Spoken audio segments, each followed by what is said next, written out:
All right, here we are, Quarantine 2 Electric Boogaloo, as I like to call it, Adam. Bobby, the quarantine never stopped, man. We've been quarantined this whole time, supposedly. You know, I've said it before and I'll say it again. I am very sorry to the people that have been affected by this situation in various ways. However, working from home is pretty dope. It's pretty dope, right? I smoke fucking cigars all day. I play way more video games during the day than I should. You drink whiskey with your coffee every morning? I drink whiskey and coffee. I drink them separately, but I do drink them together. And in the morning? Well, yeah. I mean, like, as soon as I wake up, it's like coffee's on. Once I got a couple sips of coffee and me take a shot of whiskey, we're good. Eggs and Jim Beam. Mm-hmm. Evan, not even Jim Beam, Evan Williams. Evan, look, he is. He's right here, my buddy Evan. Hey, Evan. I'm partying with Mr. Pabst Blue, Mr. Blue Ribbon tonight. I was in Kansas City over Thanksgiving, and I was like, "What's a good like Midwestern beer?" Because they're starting to get into that microbrew shit out there. Which Kansas or Missouri?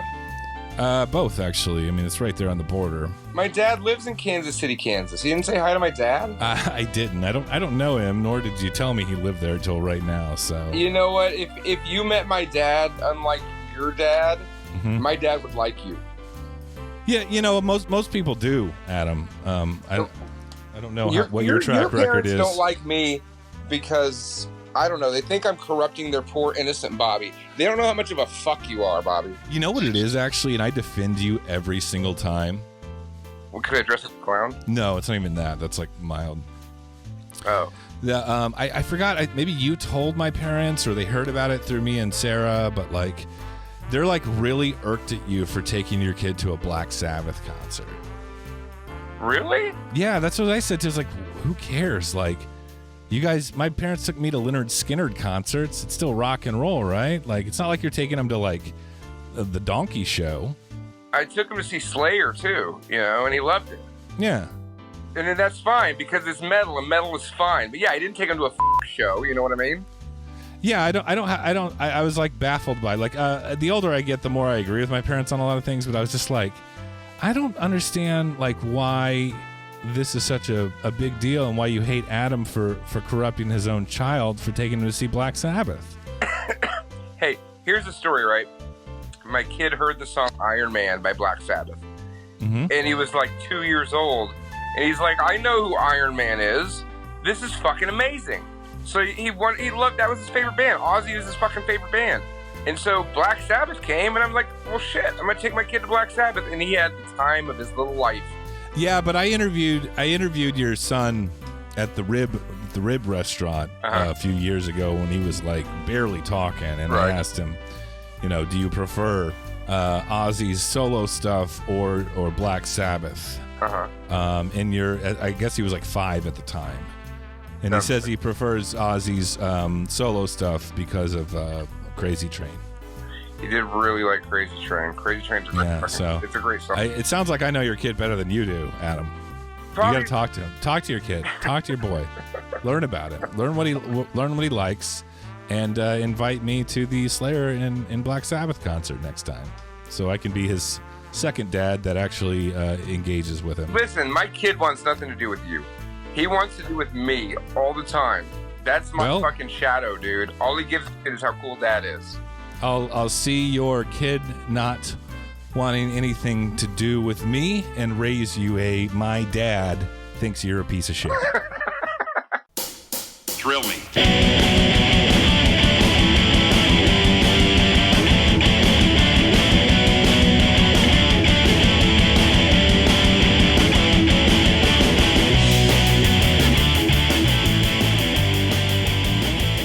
Good news is your dates are here. What's the bad news? They're dead. My kid fell asleep during Anthrax, though, but he was awake for Slayer. Smart kid. I fall asleep during Anthrax all the time. Adam, it was Thanksgiving last week. It was. Give me a quick recap. Let's do a Thanksgiving recap. Thanksgiving recap.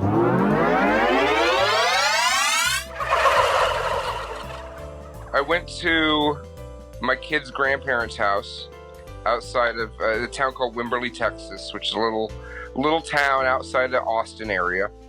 And they always smoke meats. So they smoked a turkey and 2 fucking hams. And I tell you, the ham that the man cooks, he cooks it for Christmas, Thanksgiving, and Easter. There's 3 times a year I know I have an open invitation to go eat this goddamn smoked ham. And it was fantastic. I brought a pound of ham home with me, and I ate it in a day. I need to talk to him. I'm a big griller, big smoker, Adam. Not to make it about me or anything, but I am genuinely interested on.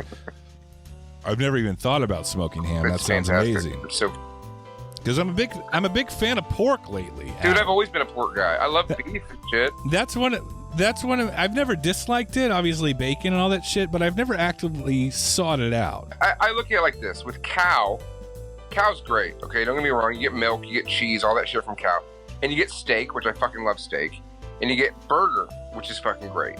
And you can use all these things in different things. You can put burger and spaghetti and fucking chili and all that shit, right? But swine, it's got ham, it's got pork, it's got bacon, it's got 3 of arguably the best fucking meats. You know what I've got right now, Adam? A burner.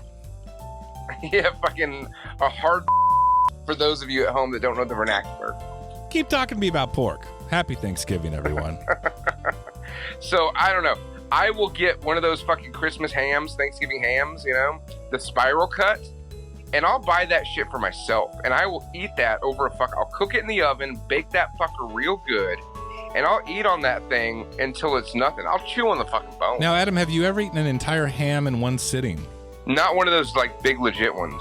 What are your thoughts on honey-baked ham? I love me a honey-baked ham. I think they're overrated. Oh, the store? No, I mean just honey-baked ham in general. But yeah, you like where else are you going to get a honey-baked ham other than at honey-baked ham? You can make a honey-baked ham in your oven. Is that what you're talking about? I don't have time for that shit. Make it. Make a honey-baked ham. How so, Bobby? Honey on a ham? It's amazing. Any other notable events happened to you on Thanksgiving this year? I ate a bunch of food. I played some video games. I'm addicted to the Yakuza video game now from our friend Cameron.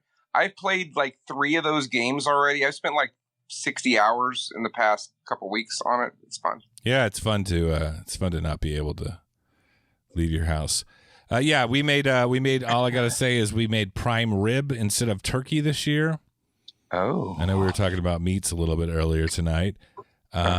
Big fan of you know what prime rib is really just a fancy roast beef basically. I fucking love roast beef, man. Because you put the horseradish sauce on prime rib. You can also put it on roast beef. God damn it, dude! I'm getting hungry now. What do you think of horseradish? I think horseradish should be applied to a lot more items. I think horseradish is the most underused condiment. It's so good. It's got a kick. It clears the sinuses. Yep. You can get it at Arby's. Ugh.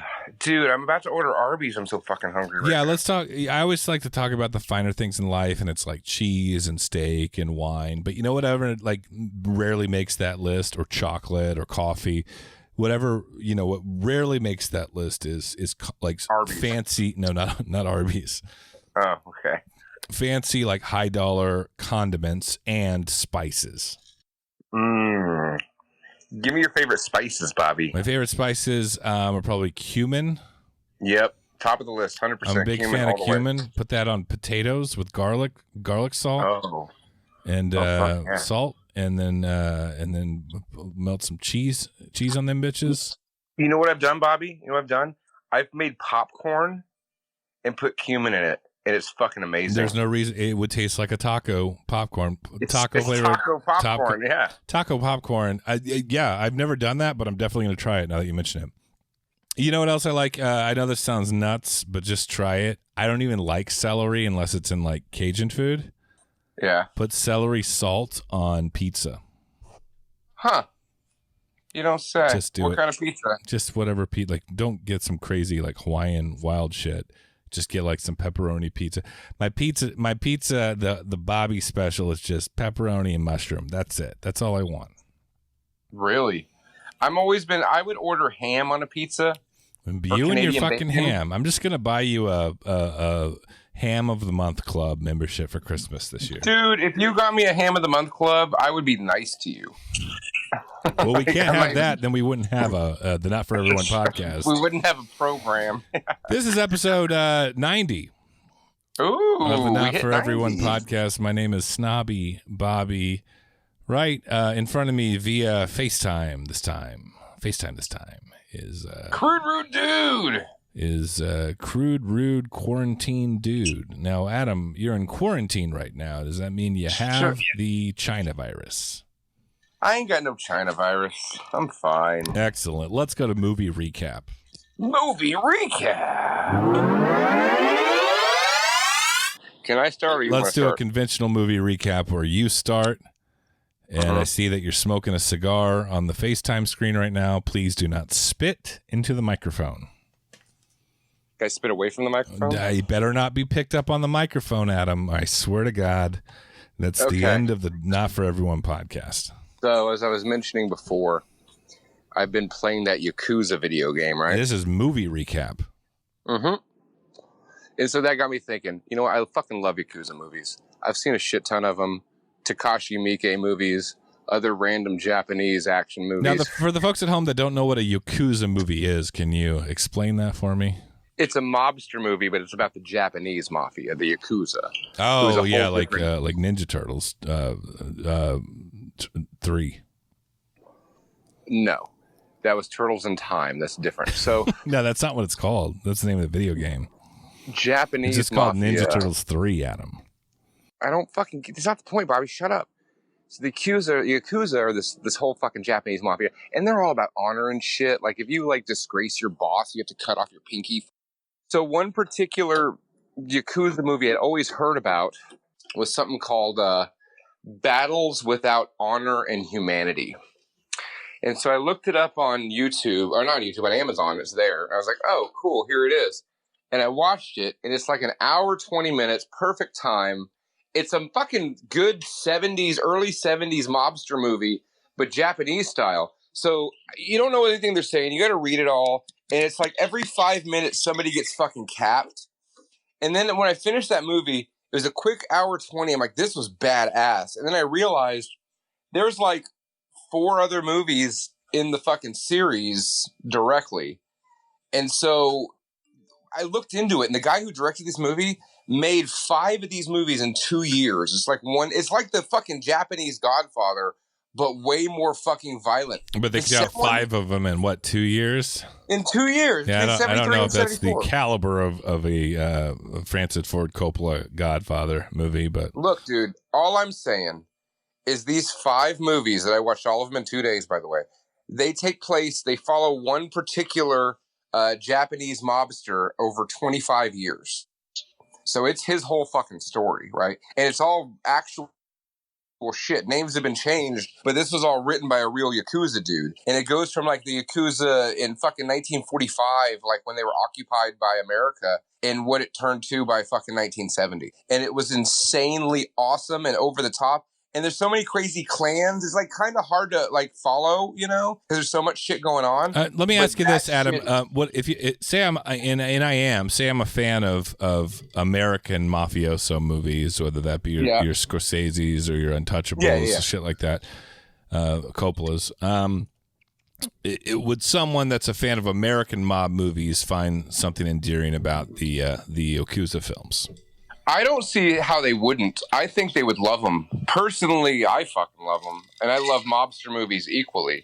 I kind of think that the fucking Japanese... I love Japanese culture, and I love the shit they make. They make my favorite video games. They make your favorite pornographies. They make some of my favorite pornographies. That are drawn by a man in a factory downtown. No. I like watching like the live action ones where they like blur out the cock and the girls like. That's what's great about Japanese pornography, Adam, is I'm like, I want to see some chick get by some dude, but I don't want to see any dicks. The point of my story is this: battles against honor and humanity it's fucking fantastic. You know, Adam has this rating scale of I just make shit up. This is like. Did you just refer to yourself in the third person? This movie gets like 3 A's and a half. Like, I recommend watching all of them. Dude, the sequel, the second one, it's called Hiroshima Deathmatch. That's a great name. It stars Sonny Chiba in the chick from the Prisoner Scorpio movies. It's so badass, dude. I don't know what that means, Adam. I'm gonna be honest with you. God. The, You need the to watch Prisoner some Japanese Scorpio movies. Dude, you need to watch some 70s female prisoner scorpion, dude. You need to watch some 70s Japanese movies, and then we can talk. All right. I've seen Ninja Turtles 3. Does that count? Help! I'm a turtle and I can't get up. That's Corey. That's a great Corey Feldman line, Adam. It's from Corey Feldman. Delivered that line as I believe Donatello, if I'm not mistaken. What did you watch? Japanese samurai Donatello. Shut the fuck up and tell us your movie recap, Bobby. They mention him in the book Shogun. Okay. I watched a movie from last year, a little indie thriller called Alone. Now, what Alone is about, it's about a young lady, not young, probably in her 30s. And she's driving across the country. I believe she's moving to a new spot. I feel like she has a U-Haul or something. It was like a month ago when I watched this, so take all this with a grain of salt. It's directed by John Hyams. John Hyams, Adam. You a fan of his films? Love him. He produced Z Nation. Remember that show? That show sucks. Well, anyway, this movie's called Alone, and she's driving across the country, and it kind of turns into a road thriller where she realizes this guy's kind of following her and kind of stalking her. Next thing you know, she's like down in his basement in the middle of the woods. And then the second half of the movie is her escaping from the basement and running through the woods as he pursues her as to not be thrown into prison. Because he kidnapped a lady and locked her in the basement. How was it, Bobby? I give it a solid, it's one of the, it's a good, I've said it before, I'll say it again. If you're with your special lady friend and then ladies like a good thriller, it's nice and fucked up for the depraved ones like us. And it's also going to get the ladies' rocks off if your lady's into thrillers. So Alone, starring Jules Wilcox, Mark Menchaca, and the always pleasant to watch on the silver screen, Anthony Heald. Remember Anthony Heald? He's a character actor, Adam. What was he in, Bobby? He's always playing like a special investigator or a lawyer or a FBI guy. He was in Silence of the Lambs. He's like the doctor in Silence of the Lambs. Oh, yeah. Okay, I know what you're talking about. He was in Red Dragon. He's like the doctor in Red Dragon. He was the same doctor. I want to say he's probably on shit like CSI and stuff like that. I don't know. I just made that up. So, yeah, again, that sounds fun. So what else I watched was a little film called the Poughkeepsie Tapes. Oh, I love the Poughkeepsie Tapes. Have you seen it? It's terrible. It's fantastic. What are you talking about? Maybe I'm thinking of that movie 8 Crazy Nights, Adam, with Adam Sandler. You're a fucking moron, Bobby.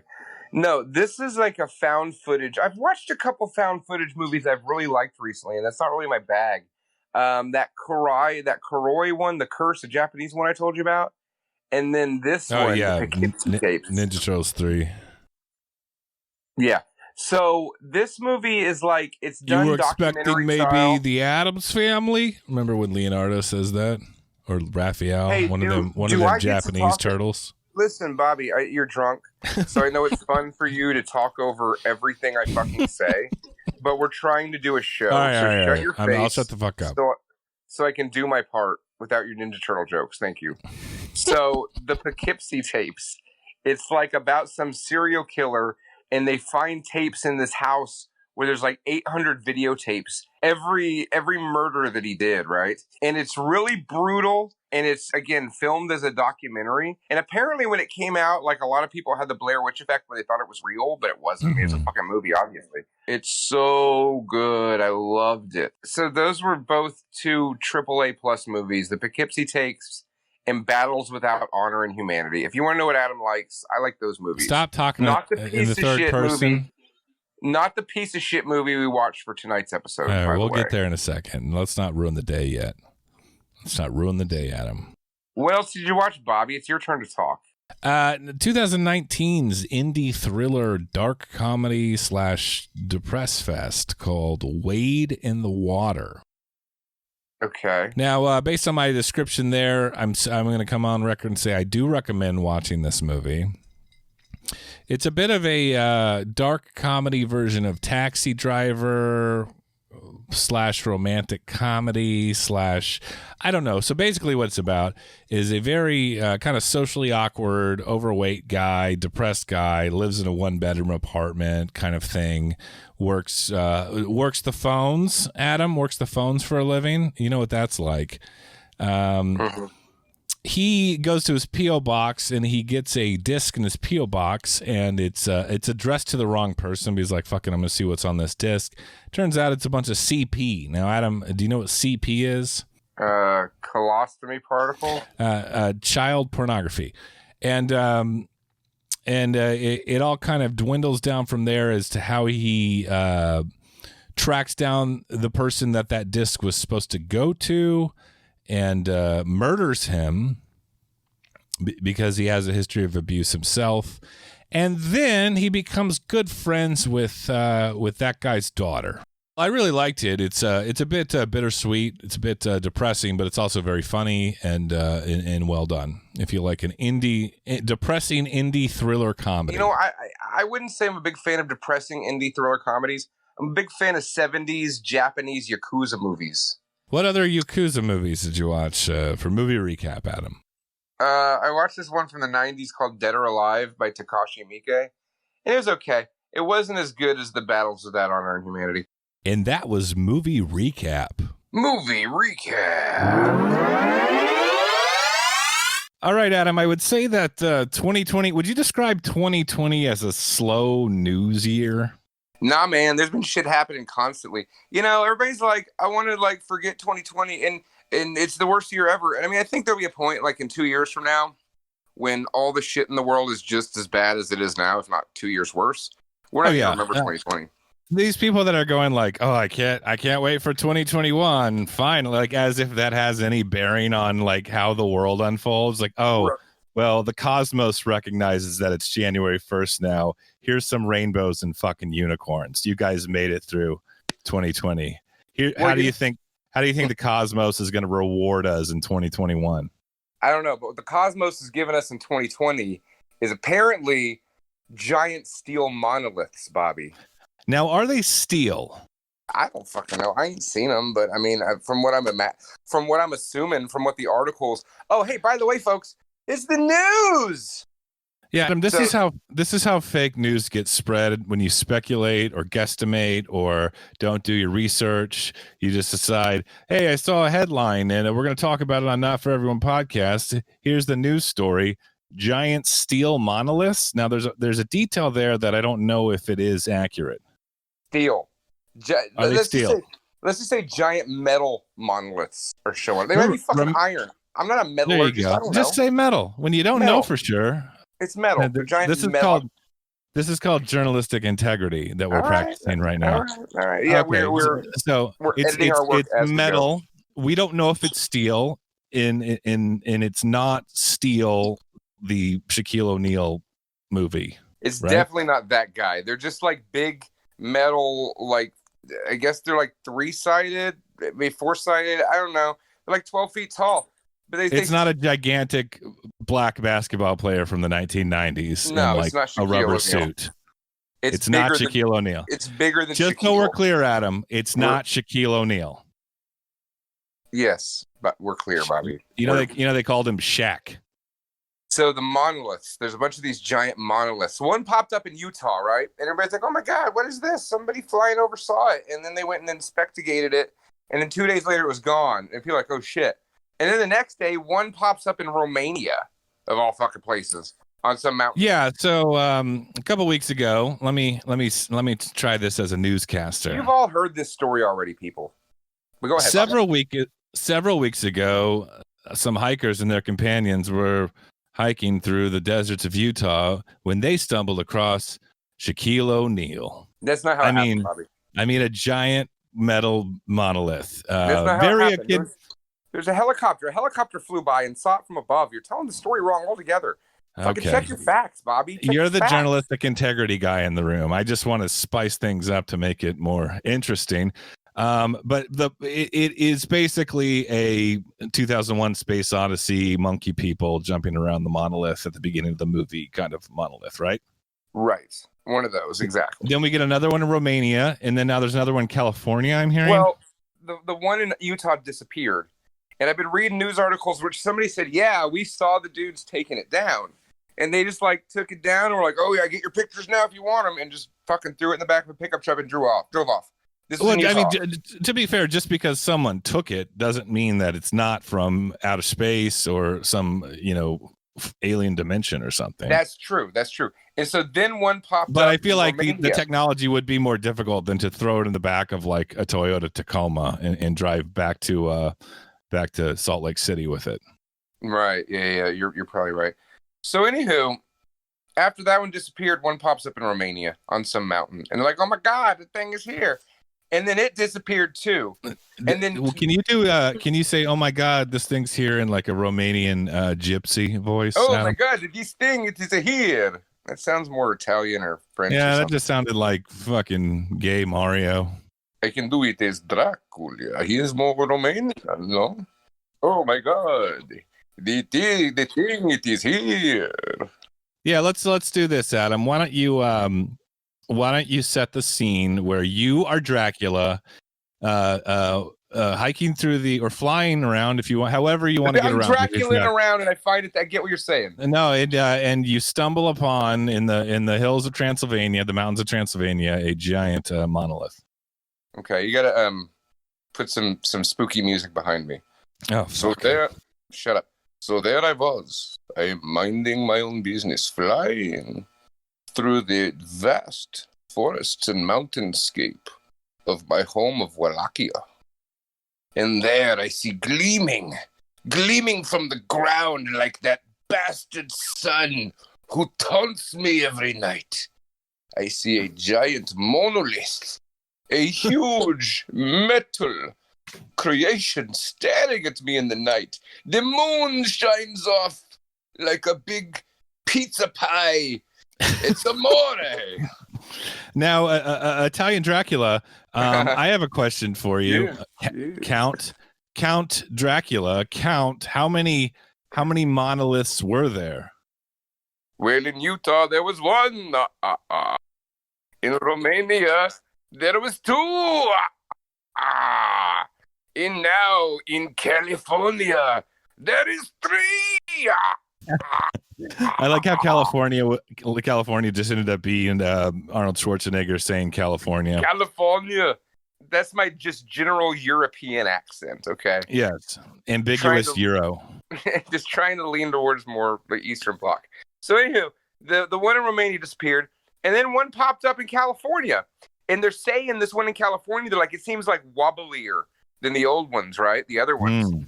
But they don't know. It's probably going to disappear in a day or two. But it's more flaccid. Yeah. Bobby, I don't know. Nobody really knows. Well, okay, so here's my question to you. Yeah. Do you believe it's a hoax or some sort of art project hoax, or is it something supernatural? Adam, I can't hear you. Sorry, I muted myself because I was spitting. So I'd like to believe, I'd really like to believe that it's extraterrestrial in origin, but it's probably not. But the point is, I don't know. Is it possible it's extraterrestrial? Sure. Is it possible that it's, just some fucking random art project or hillbillies with welding irons? But how did they get one in Romania? Okay. Let's just settle this. Let's settle this right now. I don't know if he's available, but we might as well try to give him a call to comment on this, because if anyone's going to know, who do you think's going to know? It's going to be Rex. Rex has got to know some shit on this. Let's call Deep State Rex and see if he's available. I swear to fucking God, if he says it's Bigfoot's, I don't even know what I'm going to say. I don't know what I'm going to think.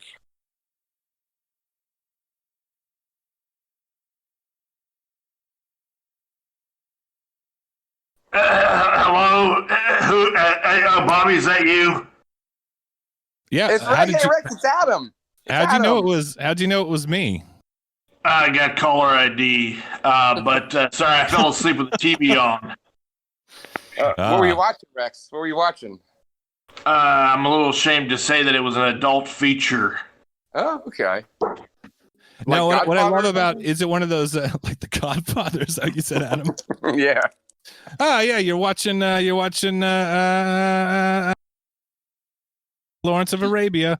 Yeah, that's a really an adult film. feature. Cocoon. Now, before I get to why we wanted to call you Rex, is it one of those parody adult features by chance? I love those.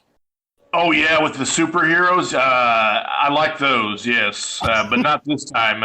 It was like a found footage adult film. Huh. Oh, the Like Bear Winch Project. I saw that on Showtime once. I thought I was learning something until the witch was naked, and then I realized I was watching something else. Ooh. Yeah, Larissa McComas and Nikki Fritz. I think Larissa McComas is dead now. God rest her soul. R.I.P. to our favorite softcore pornography actress, Rex. If I had to give you one guess as to why we're calling you, I'm gonna give you a hint. It has to do with the news. It has to do with the current news story. A lot of news is happening right now today, but there's a specific story that's hit 3 locations now, all seemingly connected. Worldwide. Why do you think we're calling you to what do you think we're calling you to comment on? Probably about the global repositioning of economics as we know it, but that's been more than 3 locations. That's not what we're talking about, Rex. That's not that one. Oh, okay. You're talking about those metal structures. Yeah. Yes. See, I like the skepticism in your mind. It oozes out of you when you say things like metal structures. You don't say something more esoteric sounding like an obelisk or an alien metal structure or Shaquille O'Neal. You might be shocked, but I'm self-taught. I did not. I don't have a degree of any kind, so I'm a man of the street knowledge. Yes. So I was just commending you. You sound like a natural-born skeptic, and as long as I've known you, you always have been. You look at these things very scientifically. What do you got? Have you done any research on this? Do you have any theories? Has any of your connections from your former deep state career given you the heads what are you up hearing? What's the word on the street? What's the poop, Rex? I'm actually surprised. Again, I tap into you guys' show before you even call me, but I'm surprised you guys didn't have a theory about industrious Mormons with, it started in Utah, right? So Yeah. That's not my theory. I'm just saying, why wasn't that one of your guys' theories? Now that you mention it, we have to put this in each context at a time. We got caught up in Romania there for a minute when we were talking about it earlier, but let's go back to Utah for a second. Okay, Utah. Yeah. What is it? The newfound Israel by the Mormons. The Mormons? Is it the Mormons? Brigham Young and Joseph Goebbels. Smith. Yeah. So let me ask you this: I don't know how versed you are in the Mormon religion, but is there any kind of shenanigans with giant monoliths? No, not that I know of. I know that they have some sort of record made from metal plates that they are very fond of, but not giant metal or metal appearing structures that I know of.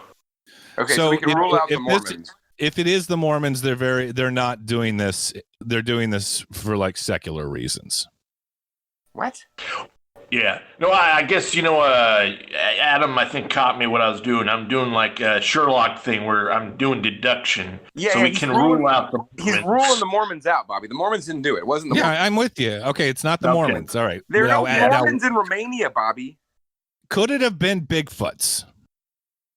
No, I don't think so. I think you guys are going to be shocked when I tell you the truth. I hope you all are sitting down, your listeners. I hope you guys have anybody with cardiac issues, arrhythmia, anything like that, have them seated.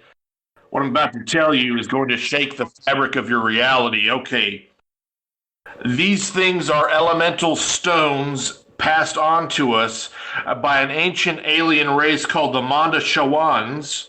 Oh shit! And they're a friendly alien race. And I only know this thing because I watched a little film called The Fifth Element. Oh yeah. Oh, is that one? Is he one of those Dougie Fresh aliens? Wasn't Dougie Fresh in that movie? No. It Chris was Tucker. the big robot aliens. He's talking about the big chunky cute robot aliens. Is it those? I love those chunky cute robot aliens, Rex. Was it Dougie Doug from Operation Dumbo Drop? Was that guy in Fifth Element? It was Chris Tucker. Oh, Chris Tucker, of course. Okay. Dumbass. Yes, Chris Tucker. Yes. Now, Chris Tucker I don't know how was going to be on he Epstein's is. flight logs. He could be. No, he Yes. is on Epstein's flight logs. I don't know if that has a connection to the Monolith situation or not. If You not, got me thinking Dougie Doug now. What was that cat movie he did? I really like that one. that Okay. one cat. You know, in the Fifth Element, they had those. They appeared to be like bricks, but they were triangular in shape, and they each represented an element of of our world, of the physical. Yeah. There's like water and earth and fire and heart, and there's like Captain Planet and shit, right? Yes. So these things, Hollywood, they have their guesses, and they're not always, mirror images. So these are not bricks in the real world. They are metallic in nature. But I will have you know that the first one was in Utah. It's in a desert. The desert is hot. That makes me think of fire. So I believe the Utah stone or the Utah monolith represents fire. I could be wrong. Right. Romania, in the Nimt Mountains, I'm guessing that represents air. Mountains are closer to the sky, things like that. And then now I had to do a little bit of digging. Let me go into my notes. California, it was found in the Atascadero Mountains. Now, Atascadero translates to a muddy place, so that makes me think that monolith represents the earth. So we are still looking for one that represents water. Otter, like water. Water, Bobby. Sorry, Discord cut out there. I thought you were talking about the cute little river rodents. No, I have no idea what part they play in this drama. So. All right, so where can we speculate? We have 3 of the 4 elements, or do we have 5 total elements? 5 supposedly. What we need to do is there will be one more location where this monolith will appear, and then there will be a recently discovered sarcophagus that will be announced, or might not be announced. The government might keep it from us. They might already know where this 5th element is. Right, yeah, that's convenient. Big boom right there. All right, so we're looking for the water monolith now. Any speculation as to where that might end up? What if it's can it be underwater, Rex? What if you never find it because it's underwater? No, well, I hadn't thought about that, but I'm thinking that this last one will be in a noticeable place. In regards to the Utah monolith, they said that it had been there for several years. So I think once they were found, the positioning of them is now these aliens are trying to be a little bit more less discreet. They want to get our attention. Right. So they wouldn't want to. They wouldn't put it in the water if they're trying to ascend into some sort of prophecy or recognition of them by the humans. No, because the whole point of these elemental stones, these monoliths, is to help us protect us from a great evil. Now, I don't know exactly what that evil is. It could be COVID, government authoritarianism, the death of the movie industry, multitude of evils that it could be. I just don't know which one the 5th element will help protect us from. Well, perhaps each monolith represents a certain evil, and I like to think that when the water one ascends from the Hudson River or whatever, It will like all the monoliths will connect into like a shield, like an actual like laser. No, not connect like not like the Power Rangers, but like they'll connect with like a laser beam and project a giant like blue. I'm a remote viewer, by the way. I'm seeing like that line in those every time Indiana Jones would fly, we'd see that blue line of the plane going over the map. Cover the map. It's going to be exactly like blue that. or red. Yeah. That's what I'm seeing as I remote view. I see, but it is a blue line for some reason. I'm seeing a blue line connecting all the monoliths. The sarcophagus I'm seeing somewhere either in ancient Sumer or Egypt, somewhere in that region. That's where it's going to appear. I don't know. I don't see anything else. I can't make anything else. You've never astroviewed in your life. You're just high. Have we? I know everyone is always wondering about Betty White. Do we know if she's still alive this year? Yeah, she's alive. Yeah, she's like the Keith Richards of hot ladies. She's the only golden girl still alive. Wait, was she a golden girl? Oh yeah. Yeah, she was. If she died sometime this year and nobody, followed up on her and they went to her apartment or place, that could technically be a sarcophagus if they find her. I'm not ruling out that Betty White could be the fifth element. Whoa. Oh, I see. Wow. Oh, well, she is the fifth golden girl. Now let me I forgot what I was going to say. This is all so overwhelming. Yes, that's why I told people if you got anybody, relatives that are, have heart issues, sit them down. They will they're not prepared for this level of shock. Rex, are you familiar with the concept of predictive programming? You might have to refresh Adam. I'm not entirely know if he knows. So basically the theory is that so you input a bunch of predictive events into pop culture and then it manifests down the road, and there's multiple examples of this, right? My question would be, is the movie The Fifth Element with Bruce Willis and that redheaded gal it's Mila Jovovich, bro. Mila Jovovich. Is The Fifth Element have any actual predictive programming connection with what we're seeing with these monoliths right now, or is it just a coincidence that it's 5 elements? Oh no, I'm saying that that movie was predictive. I honestly believe that.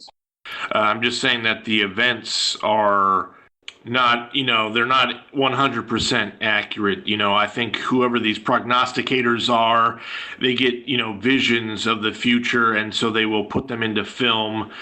They might be part of some sort of religious order. I don't know. My connections have not been very solid this year, so I have kind of lost track of some of my insiders, my influencers, and things like that. Listen, all I gotta say is this. If the world turns into The Fifth Element, I want to be Gary Oldman. That's it. I'll that's fine. If that happens, Adam, I think that's you can have that role.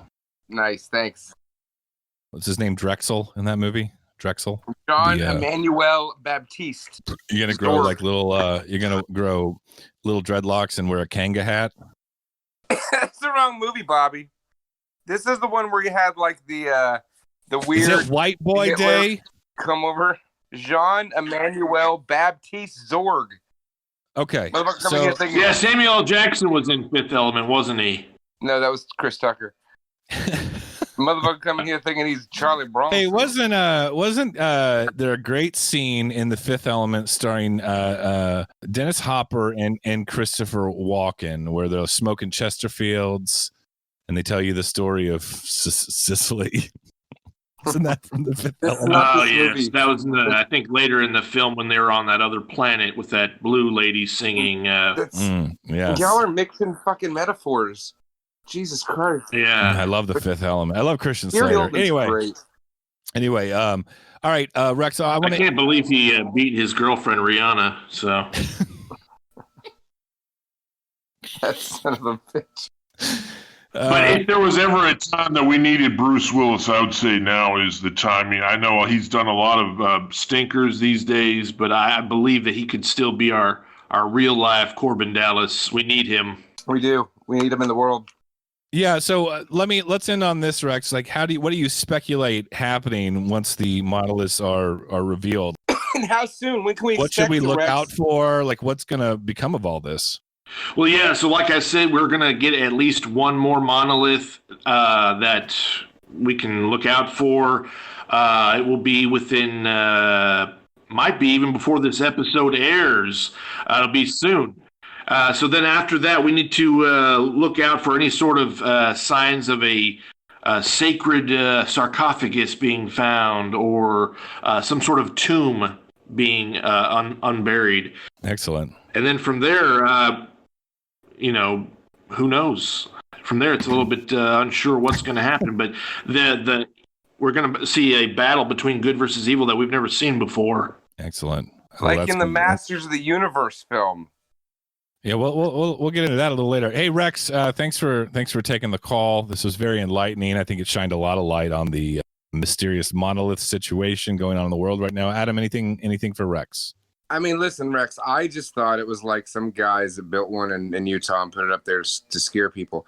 And then somebody copycatted it in Romania. And then somebody copycatted it again. But the timing seemed off. Like, it didn't seem like within a day or two, the copycat could make the same fucking thing. But when you bring in these whole Fifth Element aliens, it all makes sense. Yeah. See, everyone wants to go to the easy answer, which is, an artist made this, and that's just the convenient answer. But no, it's a lot more complex. Reality is never just that easy. Right. So, folks, don't believe the mainstream media. That Occam guy was full of shit, man. Yeah, fucking go razor your own goddamn neck, you piece of shit. Fuck you, Occam. Why don't you go cut yourself with your own razor? Exactly. Oh, Adam, you're such a hoot. Thanks for calling, Rex, or letting us call you. I don't know how this all started. I'm drunk. Yeah. It started out with a kiss, I believe. Jesus. All right. Well, let's thanks again. All right, call me later. Bye. Okay, bye, Rex. All right, Adam, it is December, which is our annual holiday celebration month. Yeah. We're doing all canon movies. That's what we're doing. We're doing canon movies. Canon films. And I got to say, it is hard. Like, we do maybe 4, maybe 5 with a double feature, tops, for the Not For Everyone podcast per month. It's hard to whittle it down to 4 or 5 canon movies to cover within a month. This isn't the first time we've done a canon movie. We did Firewalker. We've done Invaders from Mars. We've done Life Force. But let's just get down to like what canon is and what movies are canon. Does that make sense? Yeah. So the Golem and Globus guys, they had their own production company called Canon Features, and they put out all sorts of crazy movies in the late 70s and 80s and early 90s. And some of them are great, and some of them are god-awful. So we've watched I would say the majority of them are god-awful. Some of the god-awful ones are fun and watchable, though they are god-awful, and maybe like 4% of them are great. The great thing about Golden and Globus is they were in it for the money. They didn't really... Sometimes they seem to have been like highly micromanaging involved, and other times they were like, just do whatever you want. And that's... What's great about canon is it gave 3 of my favorite Tobe Hooper films, which is Invaders from Mars, Life Force, and Texas Chainsaw Massacre 2. I'm sorry, 2. But it was one of those kind of, it was a business first and a product second, right? I mean, arguably, those are Tobe Hooper's 3 best movies. I would probably rank Texas Chainsaw Massacre over Invaders from Mars, but sure. The first Texas Chainsaw Massacre? Yeah. Yeah, maybe. But anyway, these guys were from Israel. They came over to America to make American movies for American folks and globally as well. They had a dream in their heart. And they made a lot of wild movies in the 1980s, Adam. They sure did. We're kind of doing this in a backwards way. We're going to cover 1987's Masters of the Universe, which is the He-Man movie, right? Yeah, that's what it is. Why don't you do me a favor and read the IMDb description of Masters of the Universe? The heroic warrior, He-Man, battles against the evil Lord Skeletor and his armies of darkness for control of Castle Grayskull. If only it was that cool, Adam. If only it was that cool. At the far end of the universe, there is a planet ruled by a being of utter evil.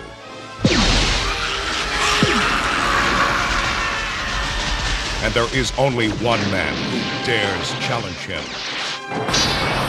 They are locked in a battle to the death. A battle that will take them across the heavens. Stop him! A battle that will finally be fought. I want them hunted down and brought to me! Across the face. Police! Nobody move! Of Earth.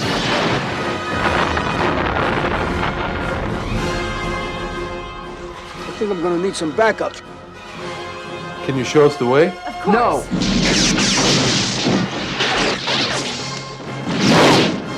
Somebody help me!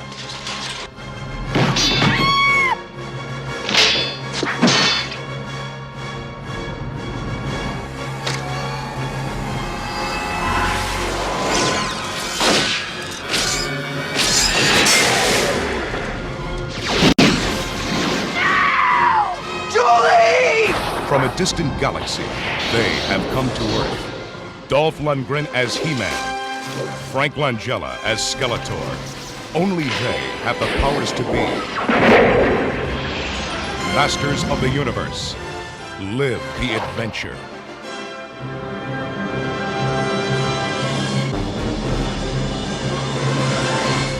1987's Masters of the Universe. Okay, Adam. Before we get into the movie itself, we gotta set the scene, put a little context out there to the audience. Let's go back to 1983. Okay, and you talked to me about the mythos of Eternia and He-Man and Skeletor. So, 83 is when that shit came out? Damn, yeah, you know what I was doing in 1983, Adam? You weren't even born, Bobby. I was in my dad's balls. You were in your papa's balls. I was alive. I was born. So yeah, in the early 80s, there's a lot of ridiculous cartoons that they made toys out of. I think the whole point of these cartoons were to make toys out of them. Well, the thing with Masters of the Universe, He-Man, the show was actually based on the toy. Right. So was the comic, for that matter. So Mattel was trying to compete with Kenner Star Wars. They had Kenner seemed to have the male, muscle male, young male demographic locked down with Star Wars, and they said, "Hey, we're Mattel. We only have Barbie. What can we do for the fellas?" So He-Man, they decided at some point, let's make a toy that all little boy kids will love. And what do all little boy kids want to be? They want to be big, strong muscle men. Mm-hmm. Here was the pitch. I watched that. A lot of grown men still want to be big, strong muscle men, Adam. Yeah. The toys that made us went into a whole episode on He-Man. And so, the thing is, little kids don't have power. And that was He-Man's whole shtick. I have the power. And it sold like fucking hotcakes. Yeah, so they made a toy. Mm-hmm. The cartoon itself was actually like kind of an accidental success. They were trying to promote the toys with a special so that the kids knew the mythology of He-Man. And the company that came back and said, "Hey, we can do like a full season for this much extra money." And they're like, "All right, go for it." So He-Man, Masters of the Universe, was from 1983 to about 1984. 2 seasons, 130 episodes, though. Oh, wow. So, within 2 years, a 1980s cartoon show about a man that rode on a battle cat.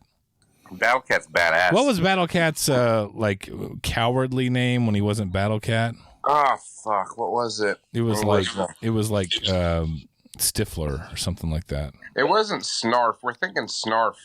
Yeah, I was going to ask you, Adam, were you more of a Thundercats guy or a He-Man guy? Both. I mean, I was around for both of them. It's all muscle men in the fantasy realms, It really is. I like Thundercats a lot, though. But I like He-Man a lot, too. Adam, I'm going to need you to up the energy. Cringer. His name was Cringer. Well, yeah, you're cringing me right now with your low energy. So let's Bobby, let's amp it up. I'm fucking distracted and I'm bored. Okay. What do you want from me? I appreciate your honesty. Yeah, I'm sorry. Did you have anything else to add about He-Man, the phenomenon of He-Man? No. I watched a couple episodes in preparation for the show, and I'm sorry. I don't know if I can recommend another grown man to do so. I've seen worse shit. I've seen worse cartoons. You know what's worse than that cartoon? The fucking movie. That's what's worse. So let's talk about the movie. All right. He-Man was a phenomenon. Everyone had the toys. There's Battle Cat. There's Skeletor. There's He-Man. There's She-Ra. There was a spinoff called She-Ra. It was Prince Adam's sister. There was Beastman, all that shit. All right. There was a Skunkor. There was Triclops. There was Lockjaw and Manny-Faces. There's a bunch of cool ones. And all those people you just mentioned are not in the movie from 1997. No, none of it. Ram Man, not in the movie. Ram Man, not in the movie. He might have been in the porno parody of Masters of the Universe. The only characters from the show or the toys or whatever that were in this movie was He-Man, Skeletor, Man-at-Arms, He-Man's buddy, Man-at-Arms and Tila, and then Evil Lynn and Beastman. That was then the ice princess or whatever, the ice the queen. sorceress or whatever. So this was Masters of the Universe for Canon Films was kind of the beginning of the end of their production company, right? Yeah, they spent a lot of money on this fucking movie. Yeah, they had gotten some notoriety with Runaway Train, Barfly, and Love Strings, which is probably the three best, like actually really good admired Canon movies. And then they started rolling the die. They got a little big for their britches after the success of those three movies. And they started going after big budget franchises with a next to no budget. Superman 4, was it? 5, whatever? Yeah, I mean, that was the kiss of death for Canon Films, I would say. I don't think we're going to be covering that this month. Or ever. Maybe one day if we run out of movies to watch. Yeah. So yeah, this was made for $17 million, but the budget, it went over budget to $22 million. This is Canon's most expensive film. And it's a fucking stinker. Some more fun facts about Masters of the Universe from 1987. Adam, are you paying attention? You still here? I just see your ceiling right now. I'm looking at your ceiling. This was the only feature-length film directed by Gary Goddard, although he did become a creator of theme park rides, including the Jurassic Park and I believe the Terminator ride. Well, he did better at that than he did at this fucking movie. Well, and then a few years ago, he was Me Too'd by some grown-up actors accusing him of being a boy diddler. So we're covering a movie directed by a likely child molester. Opening sequence. Let's talk opening sequence, Adam. Oh, God. Opening sequence. So there's like this overtalk of the voiceover of, the power of the universe and this and that. Sci-fi, blah, blah, blah. And this shows Castle Grayskull floating in the space. You know what's wrong with you, Adam? What? I mean, one of the many things.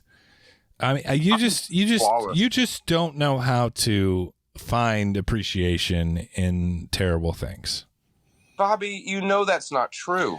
I can already tell by your attitude and tone in recalling this movie that this is going to be a real half-assed piece of shit episode of Not For Everyone podcast because you didn't like it.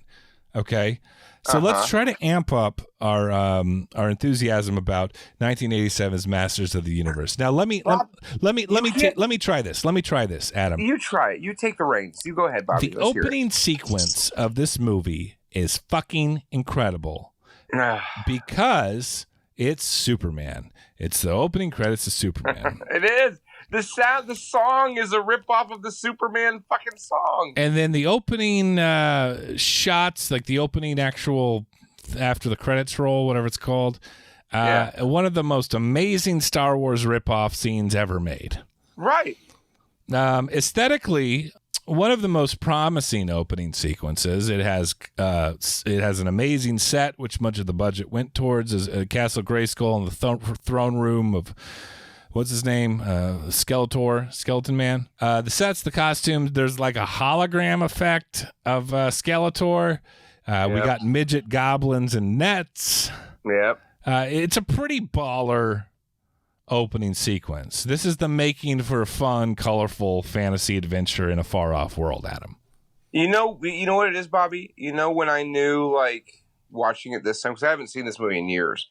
And I remember I hated it as a kid because they only had 5 characters in the show. But that's not the point. But what I knew is when they were talking about, we're chasing the Phoenician down. Like, the stupid, ridiculous sci-fi jargon. I'm like, I'm not buying it. You were a smart boy, Adam. How old were you? You were 7 when this movie came out. You were the prime demographic.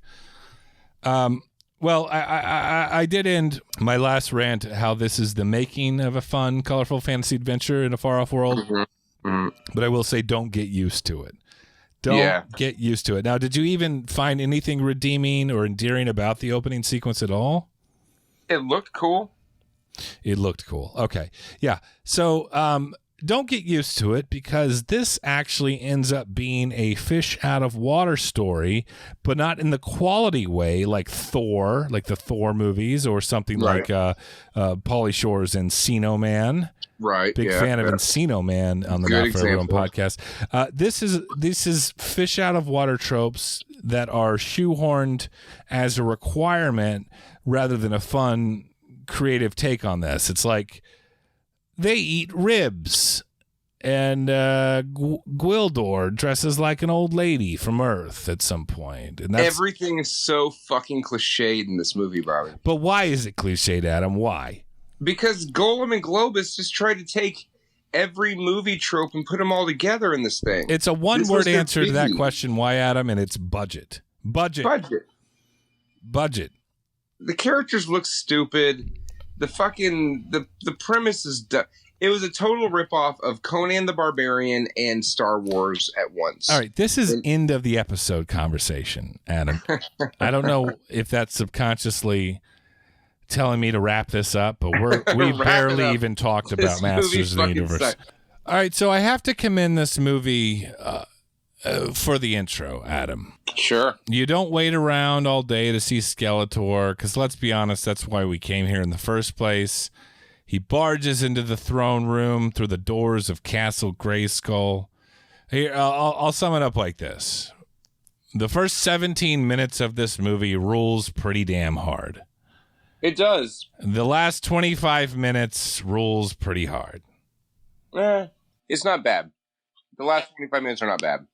Now, Adam, who is the role of He-Man played by? None other than our personal favorite man from whatever country he's from. Ivan Drago himself, Dolph fucking Lundgren. Yeah, this was the follow-up after Rocky IV for Dolph Lundgren. Really? Apparently, he's a very smart man. He has like a doctorate from MIT or something. I don't know. He's not a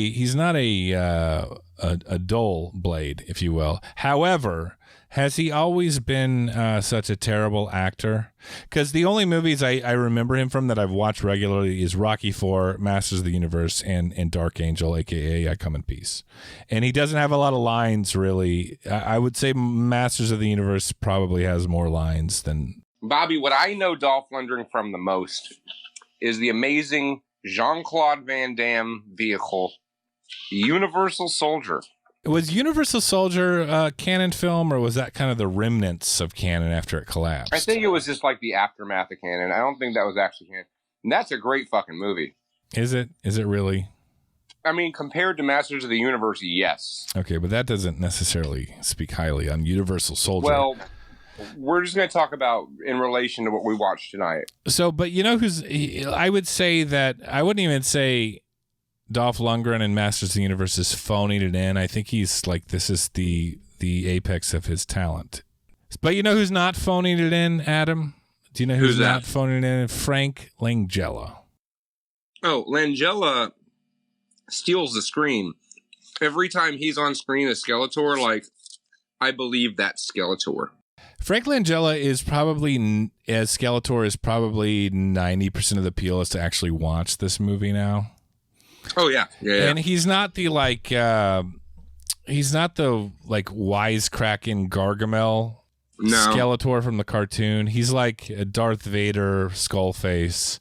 He's like the Emperor, is what he is. Yeah, he's like a mix of the Emperor and Darth Vader. He's a total Star Wars ripoff, but he looks cool as shit. I have a list of all the Star Wars ripoffs I saw in this movie. How many do you think there are? 22 that you counted. Okay, fair enough. Okay, so also Evil Lynn is played by the lovely Meg Foster from They Live. I love her. She's great. I've seen her at cons before. Didn't pay money to talk to her. You know, the thing about Meg Foster is when I was young and I saw her in movies, I was like, she's just weird looking. The older I get, the hotter she gets. Yeah, she's not really my cup of tea, but I like a lot of the movies she's in, including Masters of the Universe. And then let's talk about Yoda. I mean Gwildor.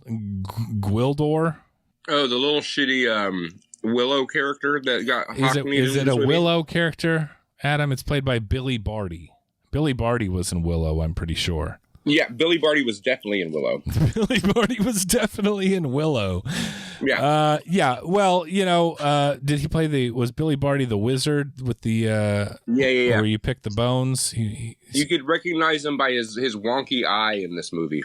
Yeah, and this is supposed to be kind of I would imagine they didn't want to do what's his name Orzo in the cartoon, the little footed Orko. They didn't want to do Orko, but they needed an Orko-like character that was basically like a Yoda comic relief. And that was my problem with this movie when I was a kid. It's like, there was already an Orko. Why make this little dumbass? There's already all these badass villains. Why make the blade guy or the fucking overgrown albino critter? Yeah, I mean, we'll get there, but I think that, like, if you look at the toy line, it was almost like it didn't even matter if they just made up new ones, because it was kind of like Ninja Turtles. By the end of the Ninja Turtles toy franchise, it was just like they were just coming up with whatever they could, and people would buy that shit. And that's what it originally was for He-Man. The He-Man toys was just like, well, just throw shit at the wall and see who buys it, kind of thing. And I think, I don't know if that was an intentional nod to that or a similar strategy with the movie, but yeah, you're right. Beastman's probably the only villain, one of the only villains, henchman of Skeletor that appears in this movie. Well, no, the only henchmen of Skeletor that appear in this movie from the comics or the cartoons or toys or whatever, Beastman, is Beastman and Evil Lynn. That's it. But let's go back to Billy Barty as Gwildor for a second, Adam. I want to ask you a question. Sure. If you saw that person, like if you were walking around in like a TJ Maxx or a Taco Bell, right, and you saw someone that looked like Gwildor, how would you react to that? I'd probably kill it with fire. Or ask it if it grants wishes or something. Do you grant wishes? Do you have a cosmic key in your possession? Yes, the cosmic key. Okay, this is the MacGuffin of the film, I guess. Yeah. So Gwildor, if ever there was a MacGuffin, this is a MacGuffin, yes. Just so happens to have been employed by Evil Lynn to invent the cosmic key for some reason, and then he made a second one, I guess. And then it magically, they salvaged the budget by using the cosmic key to transfer you to modern times Earth, right? Because that's what one of these movies needs is let's do this battle of Eternia in this foreign, amazing, awesome, crazy world. Instead of that, let's go to Earth and have Courtney Cox as a teenager become the main character. Well, the ultimate question with Masters of the Universe is, if it would have stayed within the realm of Eternia throughout the entire movie, would this be more celebrated? Probably. Because I really, really do legitimately like all the scenes in the beginning on Eternia and in the end on Eternia. Yeah, when it's on Eternia, it looks cool as shit. And you can buy it. But when it's in the regular world and there's Cobra Vipers flying around on hoverboards that when they get shot, they explode like they're spaceships, it's just dumb. Yeah, so basically the beginning of this movie is an aggressive yet pleasurable hand job. And then by the 18 minute mark, it just punches you right in the dick. Yeah, it's not it's not a good climax. No. They switch settings here from Eternia, and then they launch people in almost a poking fun at the audience. You almost think that they're still in Eternia because they're in like a fantastical forest looking place. Is that what you thought? It's like the audience is, it's like the filmmakers are mocking you because nope, it's like Des Moines, Iowa, or something like that. Because it's budget. It's I think it's supposed to be shot in California, but it might as well be any small town America. Yeah. Now, Adam, when it's He-Man, it's what's the girl's name? Tila. And Tila, and then Man at Arms. Yeah. He in the Gwildor, of course. Who could forget him? Ugh, They're in modern day small town California in the woods, and they happen to run into a dairy cow. Yeah. Just a dairy cow having a stroll through the woods. And that's when you're supposed to think to yourself, oh, we're not in Eternia anymore, Adam. Oh, is that what they were trying to do with that scene? We're in Kansas or something like that. Maybe I just wasn't I was already tuned out at how bad it was at this point. Adam, I need you to be a little more even if you hate it, I want you to be lively about your hatred. You're just rolling your eyes against a piece of drywall right now and barely contributing to any of this episode of Not For Everyone podcast. And I'd like to apologize to the audience for Adam's behavior tonight. Hey, you know what? I don't give a shit. I did a great Dracula impression earlier, so I blew my wad, all right? But in a lot of ways, Adam, if you think about it real hard, if you really stretch for some significance in the quality of this film, it is almost plays out like a small town horror film. It could have been zombies, it could have been aliens, critters, but nope, it's Skeletor's mutants mixed with a fish out of water movie about a Billy Barty dressed as the leprechaun. I mean, yeah, there's Billy Barty's leprechaun. The Skeletor's troopers look like knockoff stormtroopers. His crew of mercenaries, which is obviously a knockoff of the scene from Return of the Jedi or Empire Strikes Back, where there's the bounty hunters. It's the same goddamn scene, except he doesn't say no disintegration. One of the fucking bounty hunters is Bosk. On top of that, the sorceress is frozen in carbonite because for some reason that's how Skeletor switches Eternia from good to evil. Now enter everyone's favorite actress, Courtney Cox. Yeah. This was her first feature-length film. She was better before this known from the Dancing in the Dark music video with everyone's favorite Bruce Springsteen. Oh, wow. Adam, do you enjoy the Dancing in the Dark video or Masters of the Universe more? I can't say I've ever seen the Dancing in the Dark video, but no matter how bad it is, it's Dancing in the Dark. No matter how bad it is, it's over in 3 minutes. You don't strike me as a Bruce Springsteen fan, Adam.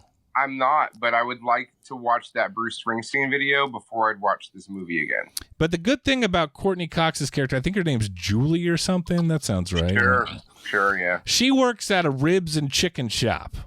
Which is awesome. Robbie's Ribs and Chicken. And I got to say, there's not too many casual dining spots that specialize in both ribs and chicken, Adam. Yeah, they should. That should be their... I like that that's their focus. Yes, those are two staple foods. You could buy a bucket that had both ribs and chicken in the same bucket. Yeah, you don't go to Robbie's Ribs and Chicken shop and order a house salad or a meatloaf. You came for one of two things or both of those two things. Yeah, ribs and chicken. Which is what, Adam? It's ribs and it's chicken. It's ribs and chicken. Now, Courtney Cox and her boyfriend, they find the cosmic key in the cemetery after visiting the grave of her recently deceased parents who died in a plane crash. What do you think about plane crashes, Adam? They're tragic, like this movie. All right, here we go. We're going to keep going here, Adam. We're going to pretend like we're having a good time talking about Masters of the Universe. We're having a great time. Now, Skeletor hones in on the cosmic key because the boy that likes New Wave and wears denim thinks it's a synthesizer. What are your thoughts on that, Adam? Oh, he's so fucking stupid, that kid. What else is he supposed to think it is, though? I mean, I don't know. There's cosmic keys on it, and fucking stupid dwarf guy keeps making music references with it. Ugh. It's Gwildor. Gwildor. Okay. Okay, so here comes the next Star Wars. Is it an homage or a ripoff? What are we calling this? We're calling it a ripoff. We'll call it a ripoff. The Bounty Hunters of Skeletor / Darth Vader. This is basically shot for shot, straight out of Empire Strikes Back. You got Beastman, who we've mentioned. You have Cloud City Cenobite. Which one's that? His name's Blade. He's the guy with like the knives and stuff. Oh yeah, he totally is. Yeah. We have the Forlom knockoff. No, he's a Bosk knockoff. No, I'm talking about like the guy with the like kind of like insecty eyes, and I think he wears like a cloak. There was no insecty eyes guys in the bad guys. Yeah, that's Forlom knockoff. No. There was. Listen, you got it all wrong. There's Beastman. There was Cloud City Cenobite. Cloud City Cenobite Blade. There was the knockoff of Bosk, who was the lizard. Someone was a lizard. Remember? There's a straight up lizard. He had a tail and shit like a crocodile. And then there was I'm going to be honest with you, Adam. I don't remember that bounty hunter at all. He was a mercenary, not a bounty hunter. The lizard guy. There was no bug guy. There was a lizard guy. Whatever. Bugs, lizards. I'm not a fucking biologist. And then the other guy looked like a critter, like an albino critter that was overgrown. See, I like to think of his name is Karg, but I like to think of him like I like to pretend that it's actually just Krang from the Ninja Turtles in his original form before he became a brain inside of a giant yellow cyberpunk. So then he was that just means that Krang was originally a critter. All right, so the first incarnation of Krang was a critter. He evolved into a Krang. It's like a Pokemon. It's like a Pokemon, Adam. That was his next form. Critter, Krang, or Critter, Karg, Krang, right? Yeah. Did Krang from Ninja Turtles ever evolve into anything else? I don't know. I think he changed out his cyberpunk bodysuit once or twice. All right. Now, there's an altercation at the high school between the Darth Vader's bounty hunters and Courtney Cox and her boyfriend. This scene actually felt a lot like it should have actually taken place at the high school dance or the prom itself. Yeah. Rather than an empty school auditorium. Budget. But this is when I realized that there was something missing about this movie, especially like in the Earth scenes. There's like no townspeople whatsoever. With the exception of the ribs and chicken place. The townspeople in this city are essentially non-existent. They're not there. They're never there. They're never there. Usually, you just have someone like walking around in the background on the main road there, but nothing. Completely empty streets. Completely empty auditorium. Auditorium catches fire in an altercation shootout with Krang and Skeletor's other minions, and then we have Detective Mr. Strickland shows up. James Tolkien, famed character actor, kick-ass career as a character actor, I might add, known for Back to the Future. I love that Back to the Future 2 and Problem Child 2 and Masters of the Universe. He's always playing a principal, it seems. He plays a man of authority very well. Principal, detective, whatever. And this is the moment I also realized, not only does this movie generally not have townspeople in the town, very little of the movie actually has any He-Man or any Skeletor. No, yeah, they're like side objects to Courtney Cox's story, which drives me fucking crazy. Yes. So at this point, his name, Mr. Strickland, syncs up with Courtney Cox's boyfriend, and they think that the cosmic key is a synthesizer, but they don't know where Courtney Cox is. You have your palm over your face right now, Adam, in disdain for this film. Because it just sucks. I mean, we're going through all these we're going through all the motions on this movie, and like I'm trying to do a normal, not for everyone episode right now, and you're over there just pissing and moaning because you don't like the Billy Barty movie. I don't like this Billy Barty movie. I like UHF. That's a good Billy Barty movie. This movie's terrible. Like, okay, so there's all this jargon, like fucking bad guys show up and they're chasing them around for the cosmic MacGuffin, and then Evelyn gets it, and then they snatch it from her clutches with a fucking grappling hook. Now, Adam, I got to cut you off right there. Remember when Gwildor came out dressed as a refined lady from the 1930s? Yeah, I remember that, Bobby. That was pretty funny. It was not. It was not funny at all. It was because he was terrible. like, "Hey, I'm gonna fit in now," but he's not gonna fit in because he's a goblin man. It's a hackneyed fucking trope. And then Adam, what happens? Courtney Cox sees her dead mother in the alleyway. Nope, it's a dead mom fake out. Evil Lynn. It's actually Evil Lynn only pretending to be her dead mother so she can coerce her into giving her the cosmic key. You know, another thing about this movie I hate, Bobby, the fight choreography is terrible. All right, let's try to think of things that Adam liked about this movie. Now, you got to admit, the big weird sail barge that Skeletor rides around on Earth, and the cool, like, when they have the disc battle when they're on the flying Tron disc things. That's pretty cool. That's fun. It's fun, campy 80s nonsense. It's all been done before and better. That's the problem. When have they ever done cool disc battles? Who cares? Everything in this movie was ripping off Star Wars, man. The barge, the fucking disc guys. It's all Star Wars ripoffs. And we loved it for that. Now, they ran out of money before finishing this movie. Oh, did they? The final battle was basically cobbled together at the last minute.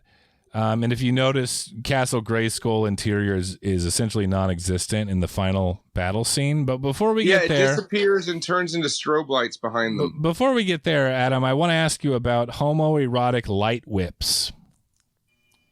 Oh, when Vader, Skeletor was zapping... Well, we have He-Man at the end, played by Dolph Lundgren, in bondage in Castle Grayskull throne room, and there's like a minion of Skeletor whipping him with like a lightsaber whip. Oh, yeah, I remember that now, yeah. Did that arouse you, Bobby? Did that get you stimulated? It didn't, but I could see why someone would be. Sure. Yeah, it didn't really do it for me. It didn't really knock my rocks around or anything. But and then Skeletor evolves into the gold-clad Japanese Emperor Skeletor. I thought he looked more like an Aztec god. I give you that. Yeah. That was pretty cool. And then there's a pretty weak final battle, which, again, was cobbled together at the last minute because they didn't know how to end this movie, between Skeletor and He-Man. Meanwhile, you got Mr. Strickland out on Earth shotgunning He-Man's stormtroopers with a shotgun. Remember that? That was good. He really came into his own there. That's good arc. Good arc of that character, Adam. Well, his character finished. He stayed on Eternia once He-Man ultimately defeated Skeletor by throwing him into a pit, very reminiscent of Return of the Jedi, mind you. Yes. Skeletor, in the final battle, falls down a pit, very reminiscent of a lot of things. Emperor Palpatine, the Joker, Hans Gruber, Malaron, the villain, Ronnie Cox from RoboCop, the villain from Ninja Turtles 3, Adam. Oh, Jesus. He falls off of a castle or something. I'm sure he does. That's a fun... Yeah, Hans Gruber. That's probably the best of all those guys. And Ronnie Cox in RoboCop was great, because it was obviously a weird claymation doll. Yeah, they were all good now that I look at the list here. They're all good in their own way. Let's talk about the stingers. Okay, first of all, you finally hear He-Man say, "I have the power" at the very end. Yeah. And then we get kind of a cliffhanger. The movie's not a cliffhanger. How's it a cliffhanger? Skeletor's skull face comes out of the water and says, "I'll be back." No, it doesn't. I don't think you made it that far, Adam. It's a stinger at the end. That didn't happen. It 100% happened. At the end of what? The credits? After credits? Yeah, somewhere in there. You're fucking stoned. No, dude, I swear to God, go look it up. There's a part, if you watch the movie, the very, very last frame is Skeletor ascending from the murky pink water as a skull face and saying, "I'll be back." I just watched the movie just a minute ago. Well, I don't know what to tell you. I'm not making this up. All right. Well, I don't know how I missed that, but okay, Bobby. So, Adam, this movie flopped, needless to say. Yes. It was... I remember seeing it a lot, the cover art at the movie theater, and my eyes were drawn towards Dolph Lundgren's oily pectoral muscles. Yeah. But mostly just Skeletor's sweet fucking makeup job. Skull, yeah. Yeah, I mean, like, for the things that are admissible about this movie are pretty fucking cool, right? Okay, Adam, I'm gonna finish off this episode of Not For Everyone podcast while you just stare into the void at me over FaceTime and contribute nothing. Now, they had built sets for a sequel, Adam. Really? Dolph Lundgren turned it down. Thank God. And then Mattel actually pulled out after they'd built the set. So the sequel to Masters of the Universe, those sets were recycled and it became the movie Cyborg starring Jean-Claude Van Damme. Cyborg's fantastic. Cyborg is a pretty fun one.